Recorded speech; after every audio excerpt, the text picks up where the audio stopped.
Hello, everyone. Welcome to the Storyist. We already know that judging people based on the way they look, dress, their gender preference, and their culture or skin color is so overrated. People don't do these things normally nowadays.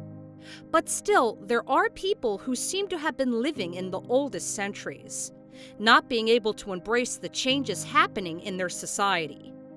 Today, I will be sharing with you a story about a racist mother who kicks out her Asian neighbor because she can't stand her different culture.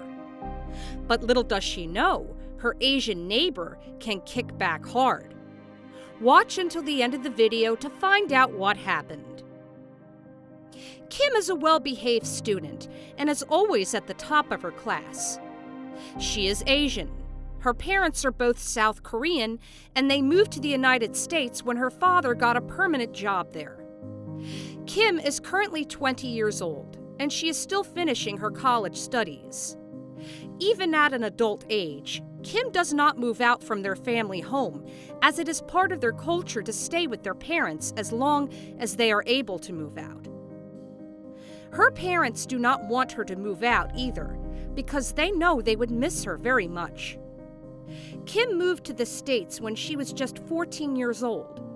Her father used to work for an oil mining company in South Korea. But when the company expanded their branches outside the nation and to the United States, Kim had no other choice but to follow where fate would bring her. She started schooling when she was 14, and as a tiny girl with cute little eyes, everyone in her class used to bully her. It was hard for her the first time, as she was not used to bullies while growing up in South Korea. But then eventually, she learned to adapt by just imagining she was invisible. That way, less students would come near her and call her mean names. Good thing through all this, she found her best friend, May, a white girl with blonde hair and ocean blue eyes, who played with her and befriended her when no one else would. Because of May, Kim felt a little more safe and secure, and somehow belonged to the new world she was living in. But of course, she still was not past all the racist comments she would hear every day. But as time went by, she eventually learned how to just shrug off all these mean comments about her and her culture and just focus on her studies and her best friend May. Kim and her family love recreating their Asian traditions inside their home. Through this, they feel like they can still preserve their culture within their house and inside their hearts, despite being thousands of miles away from their hometown, their relatives, family, and loved ones. There were also times when Kim would invite May to their home so she could experience her South Korean heritage too. And as usual, May would always love her mother's original recipe from South Korea. Growing up, Kim never felt any hint of regret that she is an Asian living in America. She has always believed that she is a woman of unique culture, and that she is proud of it. All her life, she has been subject to humiliation, but she has endured all of it for 20 years. Her best friend May, who is still her best friend 6 fruitful years later, and who is now a famous social media influencer, stands always by her side and has endured the humiliation with her since high school. But everything has changed when they moved to their new home. She never thought that she and her family were just about to face the biggest racist family they would ever encounter. Because of Kim's father's changes in work schedule, their family needed to move to a home that is much closer to her father's working site. The upside of this is that Kim now lives closer to her school, so she doesn't take the bus or commute every morning. But the downside is that a purely racist family lives next door. The moment they enter the neighborhood, they love it already, as the surroundings are peaceful and tranquil, and the pathways resemble those in the parks. Kim most especially loves the neighborhood, and she can't wait to get to know everybody. Aside from her bright mind, Kim also loves befriending everybody. She likes to be a friend to all, because growing up she endured nothing but hatred from other people. Now that she is past her teenage years, she just wants to be the neighbor kid loved by many. But when they start moving all their things into their new home, her hopes seem to be shattered easily. She immediately spots a family of white Americans staring at them from their screen door, and they do not seem too happy with their new neighbors. They are shooting sharp glares while they go in and out of their home to transfer their things from the truck parked outside. Their first night goes smoothly well, but they are hearing loud movements from next door, as if the family inside are deliberately knocking things off and making noises to piss them off. But amidst all these, Kim's family remains calm and forgiving. The next day, Kim is about to go to school when she spots the mother of the family next door putting their garbage can on Kim's front yard. "Hi, ma'am. Excuse me. Why are you putting your garbage on our front lawn?" Kim asks politely. The lady just shoots a sharp glare at her and walks back to her door. Kim tries to understand, and she just puts the garbage in their trash can. The night after that, as she goes home, she hears a loud music blasting from afar.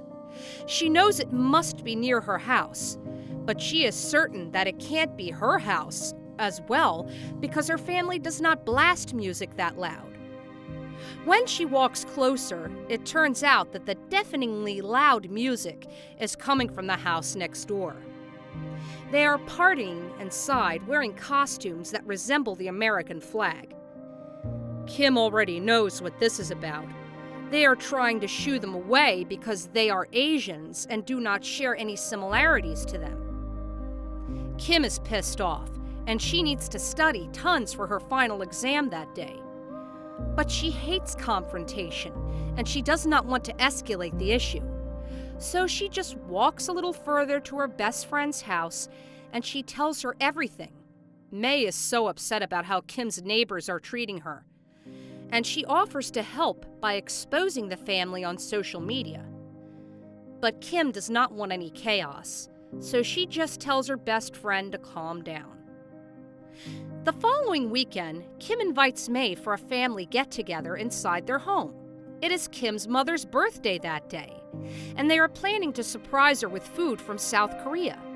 So Kim and May spend half the morning in the store buying ingredients to make her mother's recipes that she is surely missing from home.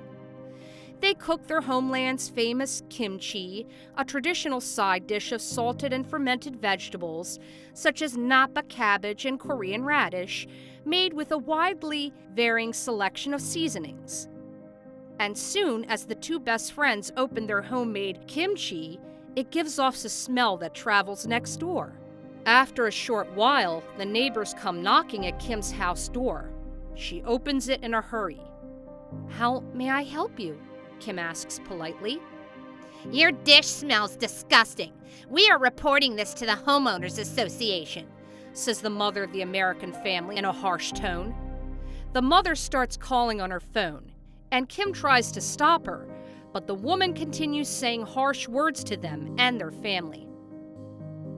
"You imbeciles should go back where you came from. You don't belong here. You are ruining our lunch because of your disgusting food," shouts the mother. What she does not know is that May is currently recording everything that is happening on her phone in a live forecast. May has tons of followers, and people witnessed every single minute of that incident. Meanwhile, before the American mom even reaches the Home Association's office, she receives loads of notifications on her cell phone. Turns out, many people in their neighborhood recognize her and are now bullying her on social media for what she had said to Kim. They call her a racist and many more mean names. Not long after, the news broke out like wildfire around the neighborhood, and it reaches everyone. Soon enough, neighbors are coming to Kim's house ready to defend her. The American family is confused, thinking why the whole neighborhood would go against them.